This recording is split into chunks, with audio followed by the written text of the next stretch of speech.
Software engineer Satish హత్యలో ఆయన ప్రియురాలు లావణ్య పాత్రపై పోలీసులు ఆరా తీస్తున్నారు. ఇంతకీ లావణ్య ఎక్కడుంది? సతీష్ ప్రేమను ఆమె తిరస్కరించిందా?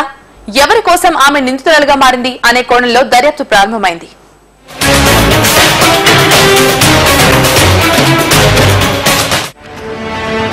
ఫేస్బుక్ లో పరిచయం కాస్త ప్రేమగా మారింది. చివరకు హత్యతో విషాదంతంగా మారింది. ఇది సతీష్ లావణ్య ప్రేమలోని క్లైమాక్స్. అయితే ఇక్కడే కథలో మరో మలుపు వెలుగు చూసింది. సతీష్ తో సంవత్సరం పాటు ప్రేమ వ్యవహారాన్ని సాగించిన లావణ్య మధ్యలో మరో యువకుడితో స్నేహం చేసింది. ఈ విషయం పోలీసుల దర్యాప్తులో బయటపడింది.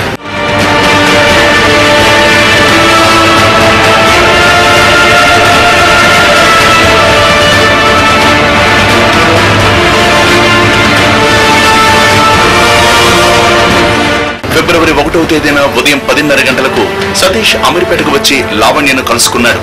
లావణ్య సోదరుడు శ్రావణ్ వారిద్దరిని చూసి తల్లికి ఫోన్లో సమాచారం అందించాడు. ఆమె ఆ విషయాన్ని భర్త యాదయ్యకు ఫోన్ చేసి చెప్పింది. యాదయ్య తన స్నేహితుడు రాజ్గౌడ్తో కలిసి అమీర్పేటకు వచ్చాడు. లావణ్య ముందే సతీష్ ను యాదయ్య బలవంతంగా కారులోకి ఎక్కించుకున్నాడు. కూకటిపల్లి, జీడిమెట్ట, సామిరిపేట మీదుగా తూఫానం తీసుకెళ్లాడు. రోడ్డు పక్కన కారాపి సతీష్ ను తీవ్రంగా కొట్టడంతో అతను అక్కడికక్కడే మరణించాడు. సతీష్ శవాన్ని అడవులకు తీసుకెళ్లి కాల్చివేశారు. ఇవి పోలీసుల దర్యాప్తులో బయటపడ్డాయి.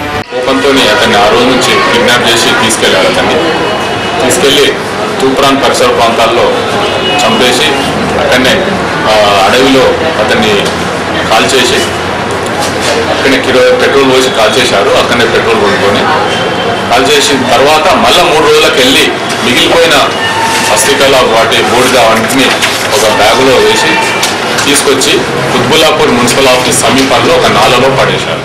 సతీష్ అదృశ్య కేసును దర్యాప్తు చేస్తున్న పోలీసులు లావణ్య మొబైల్ ఫోన్ లిస్ట్ ను పరిశీలించారు.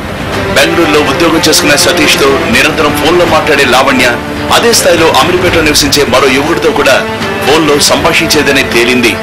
పోలీసులు ఆ యువకుడిని అదుపులోకి తీసుకుని విచారించారు. ఆయన పాత్రమే లేదని నిర్ధారించుకుని వదిలేశారు. ఆ తర్వాత లావణ్యను ప్రశ్నించడంతో తనకేమీ తెలియదని చెప్పింది. ఆ తర్వాత ఆమె పోలీసులకు తరచూ ఫోన్ చేసి సతీష్ గురించి వాకప్ చేయడంతో వారికి అనుమానం వచ్చింది. చివరకు లావణ్య తండ్రి యాదయ్య మొబైల్ ఫోన్ ను పరిశీలిస్తే మిస్టరీ వీడిపోయింది. లావణ్య ఏమంటారంటే ఫస్ట్ రోజు 11:30 వరకు మేము కలిసిన తర్వాత అతను నాకు మ్యారేజ్ ఉంది అని చెప్పేసి వెళ్ళిపోయాడు. తర్వాత నాకేమైంది తెలియదు అని లావణ్య కూడా ఆ విధంగా చెప్పడం జరిగింది. ఎన్నిసార్లు ప్రశ్నించినా ఆమె వచ్చి వెళ్ళిపోయాడు, నాకు పరిచయమే వచ్చి వెళ్ళిపోయాడు అని చెప్పడం జరిగింది. అంతకుమించి ఆమె ఎట్లాంటి వివరాలు చెప్పలేదు. అయితే ఈ లావణ్య తెలుసు ఇదంతా ఆమె సమక్షంలోనే ఇతన్ని కిడ్నాప్ చేయడం జరిగింది.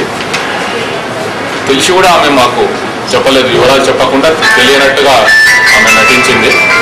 కాబట్టి ఇప్పుడు లావణ్యను కూడా సపరేషన్ ఆఫ్ ఎవిడెన్స్ కింద సెక్షన్ 201 కింద ఆమె పైన కూడా కేసు బుక్ చేస్తున్నాము.